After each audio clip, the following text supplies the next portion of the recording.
सूखी और निर्जन सिरहणवा तलैटी में लहलहाते वृक्षों की कल्पना साकार हुई। कल का तपोवन का सपना पूरा हुआ, 12 बरस की साधना पूर्ण हुई।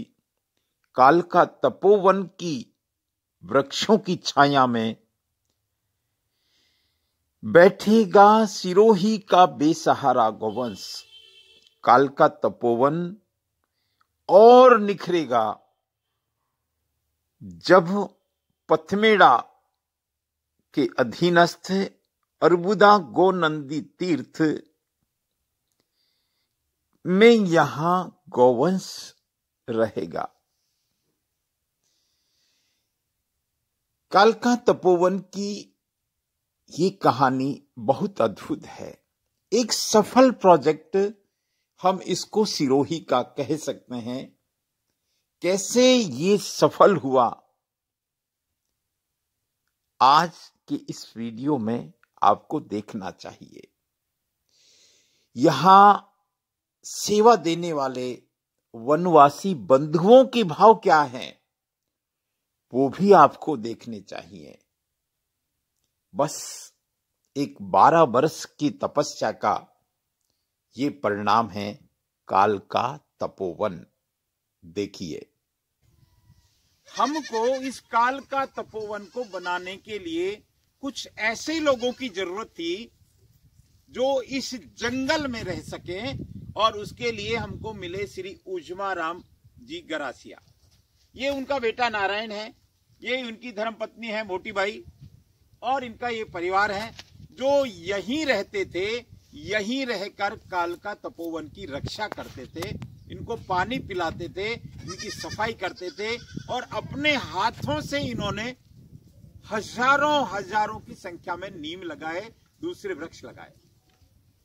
आज हमारा इनका साथ पिछले 12 वर्ष से एक परिवार की तरह था। आदिवासी भाई जितने मेहनती होते हैं, मेरी समझ में दूसरे मेहनती नहीं होते। एक सामान्य मानदेय पर इनको रखा।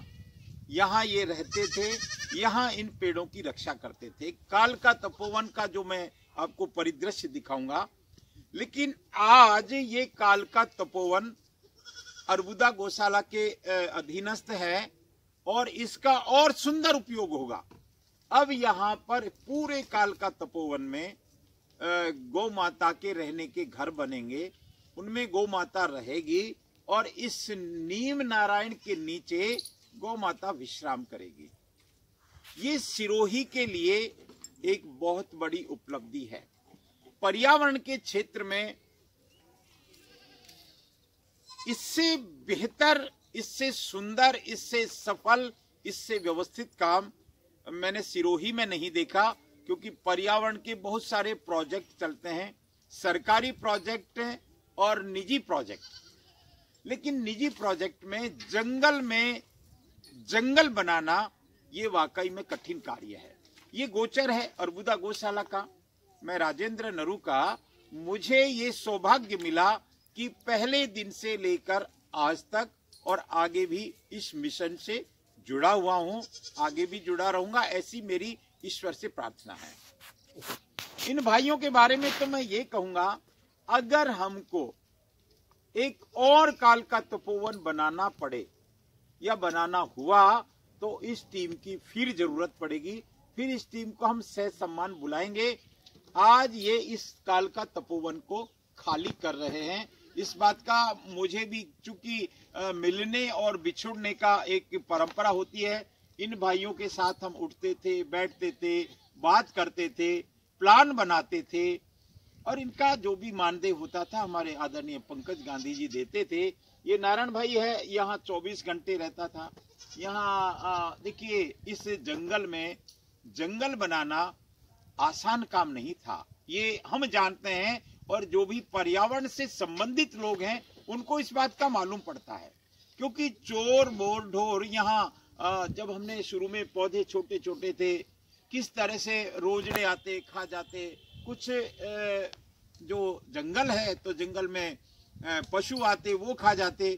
तो उन सबसे बचाने के लिए हमारा उजमा राम गरासिया, हमारा उजमा राम भाई, आदिवासी भाई, इसने जो मेहनत की, इसके परिवार ने जो मेहनत की, उसका कोई मोल हम दे ही नहीं सकते। इसका मोल तो परमात्मा इनको दे देगा, क्योंकि सामान्य मानदेय पे इनको रखा गया। उजमा राम जी, आपने बहुत मेहनत की, इसमें कोई दो राय नहीं। अब आपको इस मेहनत का फल देखो ईश्वर तो देगा ही। और ये मोटी बाई है, आपकी धर्मपत्नी है, ये यहाँ रहती थी साथ में। आप क्या कहोगे इस बारे में? आप क्या कहना चाहोगे? कुछ आपके मन में चल रहा है? क्योंकि जिस जगह पे आप रहे थे, आज उस जगह को छोड़ रहे हैं। इस बात का आपको भी दुख तो हो रहा होगा, क्योंकि बड़े प्रेम से रहते थे, इस जमीन से आपका प्रेम था, इस जमीन में रहते थे, इन पेड़ों से, वृक्षों से।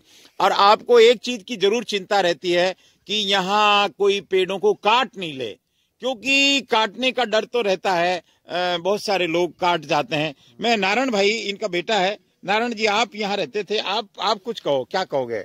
हम सर ऐसा करना चाहते हैं कि हमें को लिब को बचपन से मतलब प्यार से पाला पोस के बड़े किया। हाँ। उसको कोई काटे न, हम इसको मतलब सुरक्षित रहना चाहिए। वाह वाह, क्या भाव है। मतलब जो पेड़ इन्होंने लगाया, जिस पेड़ से इनका प्रेम था, जिस पेड़ को इन्होंने पानी पिलाया, वो पेड़ अगर कोई काट लेगा तो सच में इनको दुख होगा, क्योंकि इन्होंने बच्चे की तरह पेड़ों को पाला पोसा, बड़ा किया, प्रेम किया। आज ये देखें, हम चारों तरफ अगर कैमरा घुमाएंगे, ये इतने पेड़ हैं, इतने वृक्ष हैं। और आप मैं थोड़ा सा इसका पूरा परिदृश्य आपको दिखाऊंगा, तो आपको लगेगा कि ये इतनी मेहनत इन्होंने की है।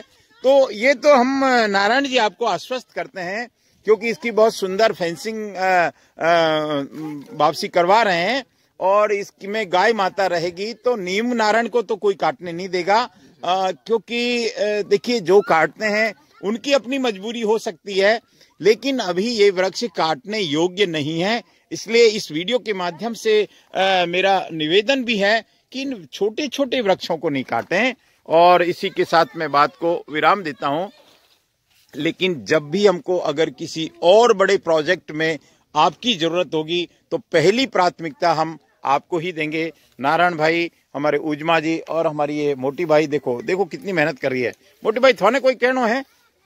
थोने की कर लागी हो? हटे रिया थे 12 साल रिया है। देखो दाना बीन के, आप दाने का भी देखो कितना उपयोग करते हैं। ये देखिए मोटी भाई, थोने क्या लागी रही हो आज? केड़ो लागी रही है? अटे सोडे रिया जगह। अरे मेरी मोटी भाई, अरे रे रे रे रे रे रे रे रे रे, देखो ये प्रेम है। आज मुझे भी ये रोना आ रहा है। देखो, ये जगह जहां हम रहते हैं, मकान बनाते हैं, भले ही इनके कच्चे मकान थे, भले ही यहाँ रीछ वीच भी आते थे। मोटी भाई रोने की जरूरत नहीं है। देखो, आपको हम कोशिश करेंगे वापस बुलाएं, और अगर एक और जंगल बनाया तो आपको ही रखेंगे। ठीक है मोटी भाई? खुश रहे मोटी भाई, ठीक है? ये देखिए, ये प्रेम है इन आदिवासी भाइयों का और हर किसी का, क्योंकि जब कोई मकान बनाता है तो उस जगह से प्रेम करता है। और इनका प्रेम था, लेकिन गौशाला की भी मजबूरी है कि यहाँ गायों के घर बनेंगे और ये पूरा क्षेत्र आरक्षित होगा। ये सब देखिए, यहाँ इनके घर थे, यहाँ रहते थे। इसको सबको उठा लिया इन्होंने, सब उठा के, और आज इन्होंने अपना सामान भर के और रवाना भी हो रहे हैं। लेकिन आज ये मैंने कहा कि भाई आपका कुछ संदेश मैं देने की कोशिश करूं। और बड़ा सुंदर मेहनत किया है इन्होंने। इतनी मेहनत, यहाँ रहते थे, और ये देखिए जंगल है, यहाँ कोई बिजली नहीं थी, यहाँ कोई पानी का ऐसा बहुत दूर से पानी लाने का रहता था। तो इतना तपस्वी जीवन मुझे लगता है कि इनके अलावा किसी और में नहीं हो सकता।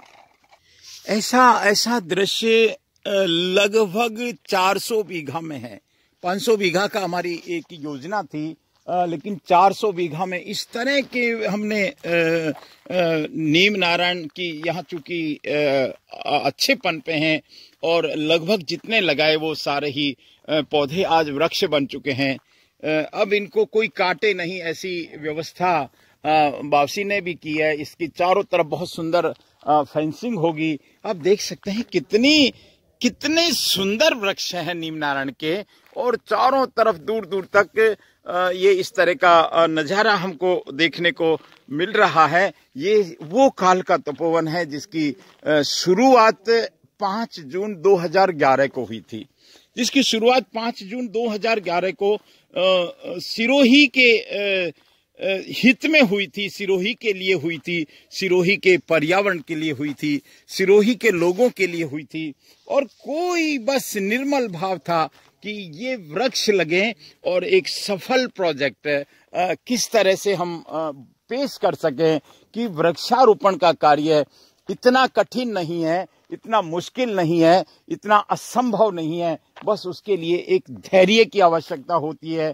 और हमको देखिए, इस दौरान मैं राजेंद्र नरू का पुनः इस बात को निवेदन कर रहा हूं, जब ये वृक्षारोपण हुआ था तब प्रशंसा भी हमको मिली, कभी कभी एक आलोचना जैसे सब भी हमको सुनने को पड़े कि भाई ये जंगल है, आपने रोक लिया, इसको खाली करोगे कि नहीं करोगे, कहीं कोई गड़बड़ तो नहीं है। तो इस तरह के जब भाव आते हैं तो भामाशाहों को थोड़ा सा पीड़ा होती है, कष्ट होता है। इसमें लाखों रुपया खर्च किया आदरणीय पंकज जी गांधी साहब ने, मैं उनको तो कोई शब्द नहीं है धन्यवाद के। लेकिन इस तरह के प्रोजेक्ट बहुत कठिन होते हैं, और जब होते हैं, अब आप देखिए कि ये पूरा जंगल जब ये एक दूसरे से वृक्ष मिल जाएंगे तो निसंदेह आनंद आएगा। नमस्कार।